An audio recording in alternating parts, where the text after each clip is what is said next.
Lettre 11. La présidente de Tourvel à Madame de Volanges. Votre lettre sévère m'aurait effrayée, madame, si, par bonheur, je n'avais trouvé ici plus de motifs de sécurité que vous ne m'en donnez de crainte. Ce redoutable monsieur de Valmont, qui doit être la terreur de toutes les femmes, paraît avoir déposé ses armes meurtrières avant d'entrer dans ce château. Loin d'y former des projets, il n'y a même pas porté de prétention, et la qualité d'homme aimable que ses ennemis même lui accordent disparaît presque ici pour ne laisser que celle de bon enfant. C'est apparemment l'air de la campagne qui a produit ce miracle. Ce que je puis vous assurer, c'est qu'étant sans cesse avec moi, paraissant même s'y plaire, il ne lui est pas échappé un mot qui ressemble à l'amour, pas une de ces phrases que tous les hommes se permettent, sans avoir, comme lui, ce qu'il faut pour les justifier. Jamais il n'oblige à cette réserve, dans laquelle toute femme qui se respecte est forcée de se tenir aujourd'hui pour contenir les hommes qui l'entourent. Il ne sait point abuser de la gaieté qu'il inspire. Il est peut-être un peu louangeur, mais c'est avec tant de délicatesse qu'il accoutumerait la modestie même à l'éloge.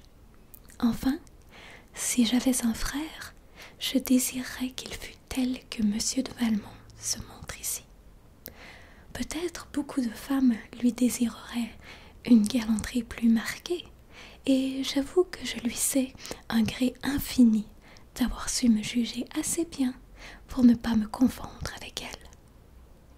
Ce portrait diffère beaucoup, sans doute, de celui que vous me faites, et malgré cela, tous deux peuvent être ressemblants en fixant les époques. Lui-même convient d'avoir eu beaucoup de torts, et on lui en aura bien aussi prêté quelques-uns. Mais j'ai rencontré peu d'hommes qui parlassent des femmes honnêtes avec plus de respect, je dirais presque d'enthousiasme. Vous m'apprenez qu'au moins sur cet objet, il ne trompe pas. Sa conduite avec Madame de Merteuil en est une preuve. Il nous en parle beaucoup, et c'est toujours avec tant d'éloge et l'air d'un attachement si vrai que j'ai cru, jusqu'à la réception de votre lettre, que ce qu'il appelait amitié entre eux deux était bien réellement de l'amour. Je m'accuse de ce jugement téméraire dans lequel j'ai eu autant plus de tort que lui-même a pris souvent le soin de la justifier.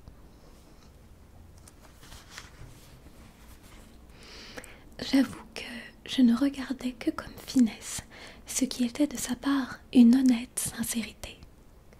Je ne sais, mais il me semble que celui qui est capable d'une amitié aussi suivie pour une femme aussi estimable n'est pas un libertin sans retour. J'ignore au reste si nous devons la conduite sage qu'il tient ici à quelques projets dans les environs, comme vous le supposez. Il y a bien quelques femmes aimables à la ronde, mais il sort peu, excepté le matin, et alors il dit qu'il va à la chasse. Il est vrai qu'il rapporte rarement du gibier, mais il assure qu'il est maladroit à cet exercice. D'ailleurs, ce qu'il peut faire au dehors m'inquiète peu, et si je désirais le savoir, ce ne serait que pour avoir une raison de plus de me rapprocher de votre avis, ou de vous ramener au mien. Sur ce que vous me proposez, de travailler à abréger le séjour que monsieur de Valmont compte faire ici, il me paraît bien difficile d'oser demander à sa tante de ne pas avoir son neveu chez elle, d'autant qu'elle l'aime beaucoup. Je vous promets pourtant, mais seulement par déférence et non par besoin, de saisir l'occasion de faire cette demande, soit à elle, soit à lui-même. Quant à moi, monsieur de Tourvel est instruit de mon projet de rester ici jusqu'à son retour, et il s'étonnerait, avec raison, de la légèreté qui m'en ferait changer. Voilà, madame, de bien longs éclaircissements, mais j'ai cru devoir à la vérité un témoignage avantageux à monsieur de Valmont, et dont il me paraît avoir grand besoin auprès de vous. je n'en suis pas moins sensible à l'amitié qui a dicté vos conseils. C'est à elle que je dois aussi ce que vous me dites, d'obligeant à l'occasion du retard du mariage de mademoiselle votre fille. Je vous en remercie bien sincèrement, mais quelque plaisir que je me promette à passer ces moments avec vous, je les sacrifierai de bien bon cœur au désir de savoir mademoiselle de Volanges plutôt heureuse, si pourtant elle peut jamais l'être plus qu'auprès d'une mère aussi digne de toute sa tendresse et de son respect. Je partage avec elle ces deux sentiments qui m'attachent à vous, et je vous prie d'en recevoir l'assurance avec bonté. J'ai l'honneur d'être, etc. 13 août.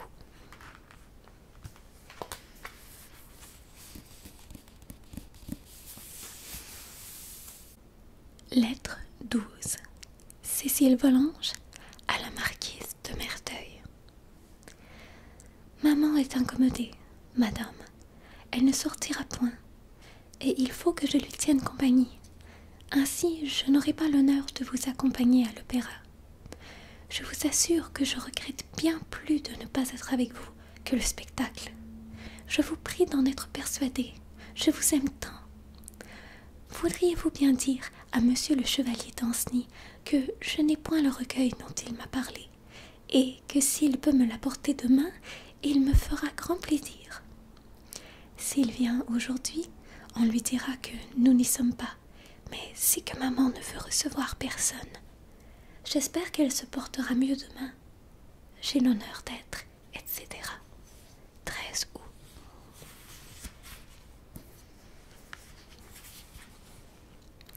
Lettre 13. La marquise de Merteuil à Cécile Volanges. Je suis très fâchée, ma belle, et d'être privée du plaisir de vous voir et de la cause de cette privation.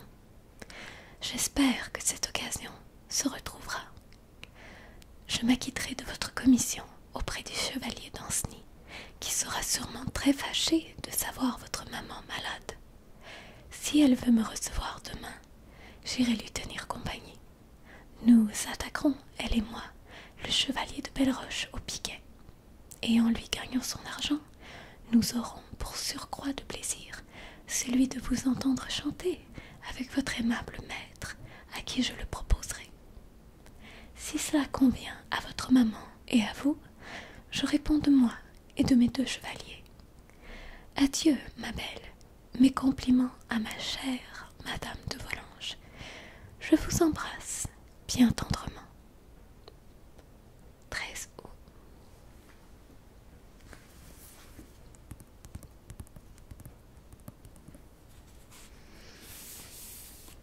Lettre 14. Cécile Volanges à Sophie Carnet. Je ne t'ai pas écrit hier, ma chère Sophie, mais ce n'est pas le plaisir qui est en cause, je t'en assure bien. Maman était malade et je ne l'ai pas quittée de la journée. Le soir, quand je me suis retirée, je n'avais cœur à rien du tout, et je me suis couchée bien vite pour m'assurer que la journée était finie. Jamais je n'en avais passé de si longue. C'est que... Ce n'est pas que je n'aime bien maman, mais je ne sais pas ce que c'était. Je devais aller à l'opéra avec Madame de Merteuil. Le chevalier d'Ancenis devait y être. Tu sais bien que ce sont les deux personnes que j'aime le mieux. Quand l'heure où j'aurais dû y être aussi est arrivée, mon cœur s'est serré malgré moi. Je me déplaisais à tout et j'ai pleuré sans pouvoir m'en empêcher. Heureusement, maman était couchée et ne pouvait pas me voir. Je suis bien sûre que le chevalier d'Ancenis aura été fâché aussi. Mais il aura été distrait par le spectacle et par tout le monde. C'était bien différent. Par bonheur, maman va mieux aujourd'hui, et Madame de Merteuil viendra avec une autre personne et le chevalier d'Ancenis. Mais elle arrive toujours bien tard, Madame de Merteuil, et quand on est si longtemps toute seule, c'est bien ennuyeux. Il n'est encore qu'11 heures.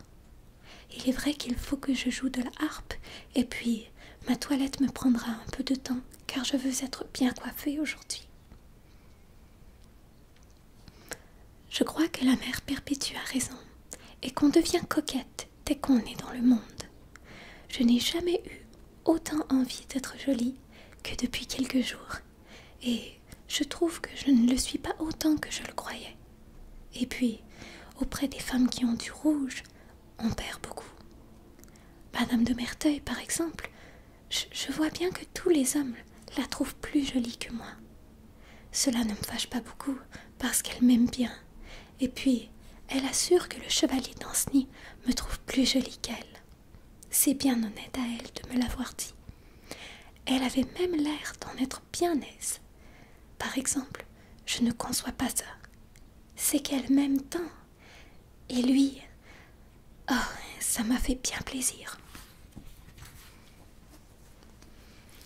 Aussi, c'est qu'il me semble que rien que le regarder suffit pour embellir. Je le regarderai toujours si je ne craignais de rencontrer ses yeux, car toutes les fois que cela m'arrive, cela me décontenance et me fait comme de la peine, mais ça ne fait rien. Adieu, ma chère amie, je vais me mettre à ma toilette. Je t'aime toujours comme de coutume. 14 août.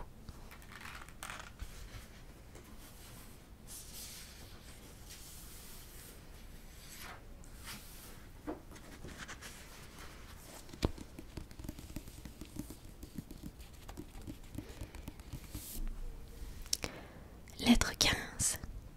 Le vicomte de Valmont à la marquise de Merteuil. Il est bien honnête à vous de ne pas m'abandonner à mon triste sort. La vie que je mène ici est réellement fatigante par l'excès de son repos et son insipide uniformité. En lisant votre lettre et le détail de votre charmante journée, j'ai été tentée 20 fois de prétexter une affaire, de voler à vos pieds et de vous y demander en ma faveur une infidélité à votre chevalier, qui, après tout, ne mérite pas son bonheur. Savez-vous que vous m'avez rendu jaloux de lui? Que me parlez-vous d'éternelle rupture? J'abjure ce serment prononcé dans le délire.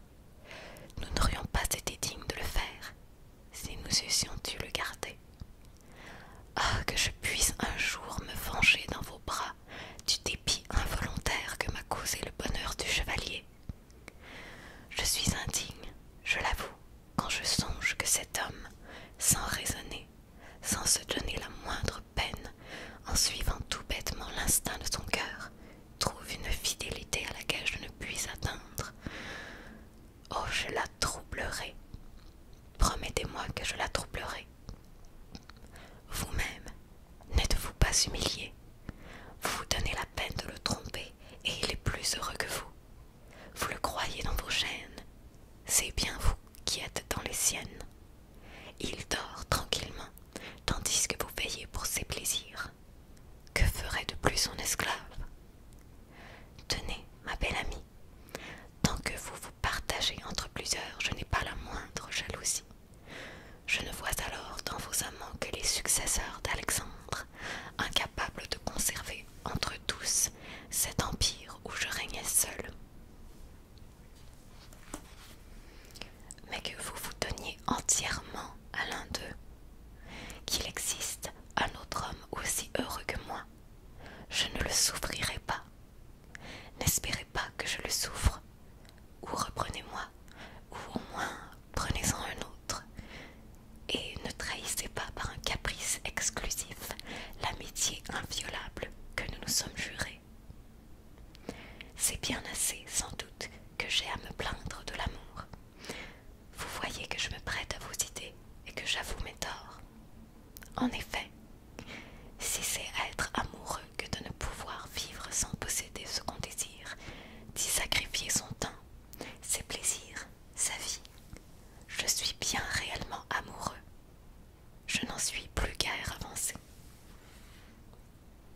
Mille Volanges à Sophie Carnet. Ah, ma Sophie, voici bien des nouvelles. Je ne devrais peut-être pas te les dire, mais il faut bien que j'en parle à quelqu'un. C'est plus fort que moi. Ce chevalier d'Anceny, je suis dans un trouble que je ne peux pas écrire. Je ne sais par où commencer. Depuis que je t'ai raconté la jolie soirée que j'avais passée chez maman avec lui et Madame de Merteuil, je ne t'en parlais plus. C'est que je ne voulais plus en parler à personne. Mais j'y pensais pourtant toujours. Depuis, il était devenu si triste, mais si triste que ça me faisait de la peine. Et quand je lui demandais pourquoi, il me disait que non. Mais je voyais bien que si. Enfin, hier, il l'était encore plus que de coutume. Ça n'a pas empêché qu'il n'ait eu la complaisance de chanter avec moi, comme à l'ordinaire. Mais toutes les fois qu'il me regardait, cela me serrait le cœur. Après que nous eûmes fini de chanter, il alla renfermer ma harpe dans son étui, et, en m'en rapportant la clé, il me pria d'en jouer encore le soir, aussitôt que je serais seule.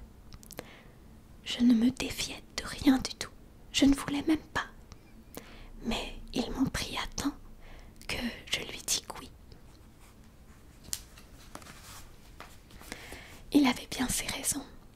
Effectivement, quand je fus retirée chez moi et que ma femme de chambre fut sortie, j'allai pour prendre ma harpe.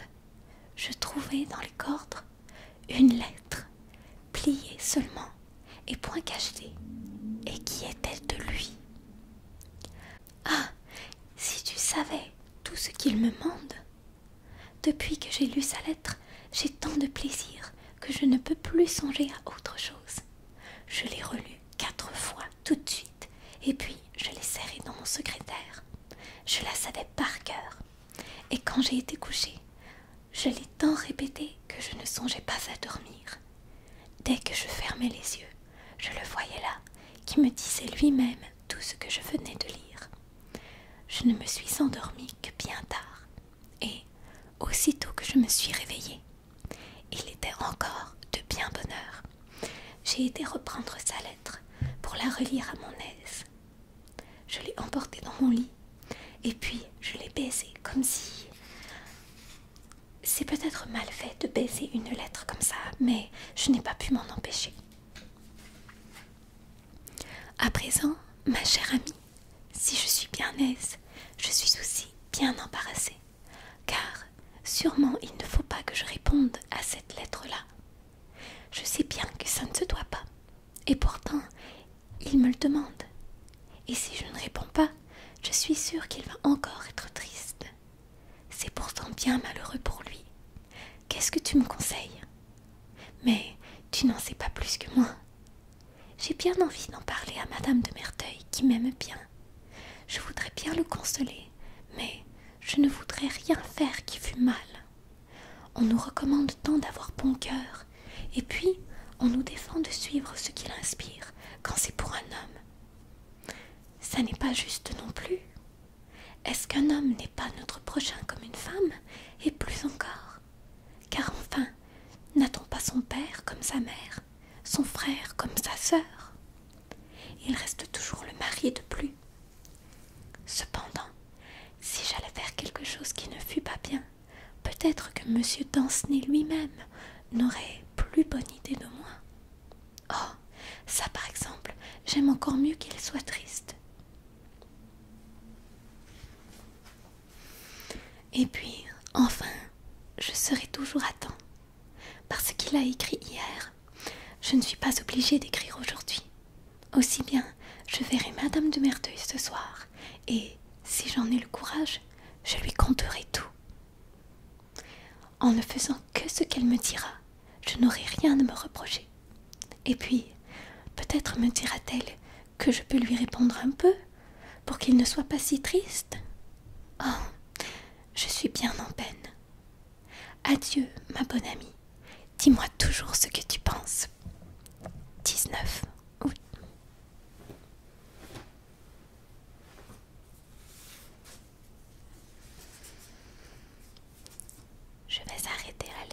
ceci pour aujourd'hui.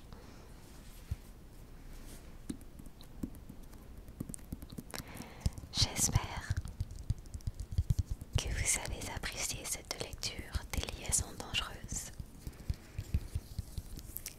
J'ai fait une petite vidéo en anglais à ce sujet, mais je voulais remercier tout le monde qui s'est abonné à ma chaîne car j'ai récemment atteint les 1000 abonnés et j'en suis très excitée.